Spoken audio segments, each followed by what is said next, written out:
ज्ञानी चोर। बहुत समय पहले की बात है। एक छोटे से गांव में एक चोर रहता था जिसका नाम हरिया था। हरिया का काम चोरी करना था, लेकिन वह बाकी चोरों से बिल्कुल अलग था। उसकी खासियत यह थी कि वह न केवल चोर था बल्कि एक बहुत बड़ा ज्ञानी भी था। हरिया ने शास्त्रों, पुराणों और उपनिषदों का गहन अध्ययन किया था। वह नीतियों और सिद्धांतों का पालन करता था और उसकी चोरियां अक्सर किसी को नुकसान नहीं पहुंचाती थीं। उसकी यही खासियत उसे बाकी चोरों से अलग बनाती थी। गांव के लोग उसकी चोरी की घटनाओं से हमेशा परेशान रहते थे, पर वे उसकी समझदारी और शिष्टता से भी चकित रहते थे। हर बार जब वह चोरी करता तो घर वालों को कोई ना कोई उपयोगी संदेश या उपदेश भी देता। लोग भले ही उसकी चोरियों से नाराज होते, लेकिन उसके द्वारा दिया गया ज्ञान के अंशों पर चर्चा भी करते। एक दिन हरिया ने गांव के सबसे धनी व्यक्ति लाला रामदीन के घर चोरी करने का मन बनाया। लाला रामदीन के पास बहुत संपत्ति थी और उसका घर सोने चांदी से भरा हुआ था। रात का समय था, पूरा गांव सो रहा था। हरिया चुपचाप लाला रामदीन के घर में घुस गया। उसने बड़ी सावधानी से अलमारी की तली ढूंढी और उसे खोल दिया। लेकिन जैसे ही उसने सोने के बर्तन और गहनों को देखा, वह सोच में पड़ गया। हरिया ने सोचा, क्या सचमुच मुझे इन चीज़ों की ज़रूरत है? ज्ञान का वास्तविक धन क्या यही है? फिर भी वह कुछ सोने के सिक्के और गहने लेकर जाने लगा। तभी लाला रामदीन की नींद खुल गई। लाला ने तुरंत शोर मचाना शुरू कर दिया, चोर चोर। गांव के लोग जाग गए और हरिया को पकड़ लिया गया। हरिया को गांव के प्रधान के सामने पेश किया गया। प्रधान एक बुद्धिमानी और निष्पक्ष व्यक्ति थे। उन्होंने हरिया की कहानियाँ पहले भी सुनी थी। वह जानते थे कि हरिया कोई साधारण चोर नहीं है, लेकिन इस बार उसे सज़ा देना आवश्यक था। प्रधान ने पूछा, हरिया, तुम इतने ज्ञानी होकर भी चोर क्यों बने हुए हो?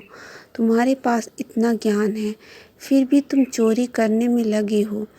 हरिया ने मुस्कुराते हुए कहा, मुझे ज्ञान प्राप्त है, लेकिन क्या ज्ञान का उपयोग करना ही पर्याप्त है? जब तक समाज मुझे मौका नहीं देगा, मैं अपनी जीविका कैसे चलाऊंगा?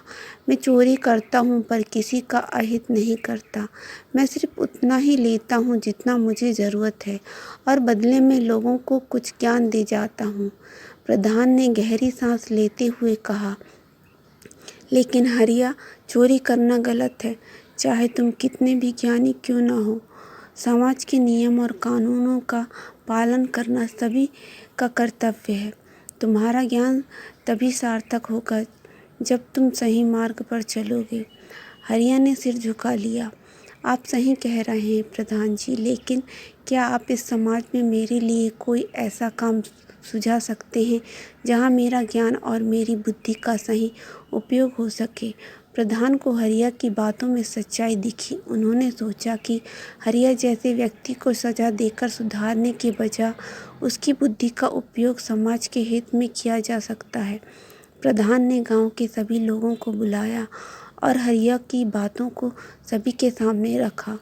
गांव वालों में से एक वृद्ध ने कहा, हरिया में ज्ञान है, लेकिन उसे सही दिशा नहीं मिल पाई। अगर उसे गांव के बच्चों को पढ़ाने की जिम्मेदारी दी जाए तो उसका ज्ञान बच्चों के भविष्य को संवार सकता है। प्रधान ने इस प्रस्ताव को स्वीकार किया और हरिया को गांव के पाठशाला में शिक्षक के रूप में नियुक्त कर दिया। हरिया ने इस प्रस्ताव को साहस स्वीकार किया, लेकिन उसने एक शर्त रखी, मैं बच्चों को सिर्फ शिक्षा नहीं दूंगा, बल्कि उन्हें नैतिकता, ईमानदारी और जीवन के सही मूल्यों के बारे में भी बताऊंगा। गांव के लोग इस बात पर सहमत हो गए। हरिया अब गांव का शिक्षक बन गया। उसने बच्चों को न केवल लिखना पढ़ना सिखाया, बल्कि उन्हें जीवन के विभिन्न पहलुओं से भी परिचित कराया। वह बच्चों को कहानियों के माध्यम से जीवन के महत्वपूर्ण पाठ सिखाता था। उसकी कहानियाँ हमेशा नैतिकता, सत्य और ईमानदारी पर आधारित होती थीं। धीरे धीरे गांव के लोग भी उसकी बातों से प्रभावित होने लगे। हरिया ने गांव के युवाओं को मेहनत और ईमानदारी के महत्व को समझाया। उन्हें बताया कि सफलता के लिए सही मार्ग का चुनाव कितना आवश्यक है। उसके उपदेशों से गांव का माहौल बदलने लगा।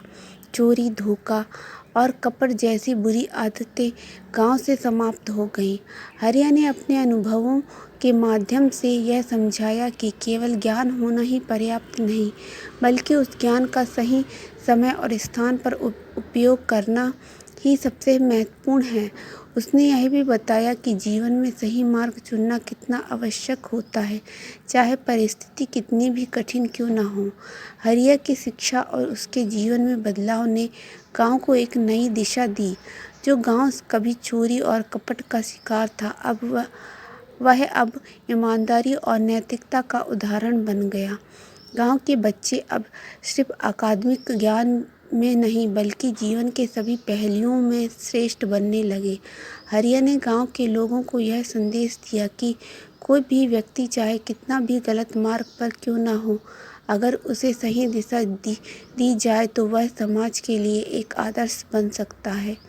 उसने खुद अपने जीवन से इस बात को सिद्ध किया कि ज्ञान का सही उपयोग जीवन का असली उद्देश्य होता है। हरिया अब एक प्रतिष्ठित व्यक्ति बन चुका था। उसकी शिक्षाओं और उसके जीवन के अनुभवों ने गांव को एक नई दिशा दी थी। गांव के लोग अब उसे सम्मान से देखते थे और उसे एक ज्ञानी शिक्षक के रूप में जानते थे, न कि चोर के रूप में। हरिया ने इस बात को सिद्ध किया कि जीवन में सुधार का मार्ग हमेशा खुला होता है, बस व्यक्ति को उसे अपनाने का साहस होना चाहिए। उसकी कहानी आज भी उस गांव में सुनाई जाती है, ताकि लोग यह समझ सकें कि सही मार्ग पर चलना ही सच्ची ज्ञान की पहचान है।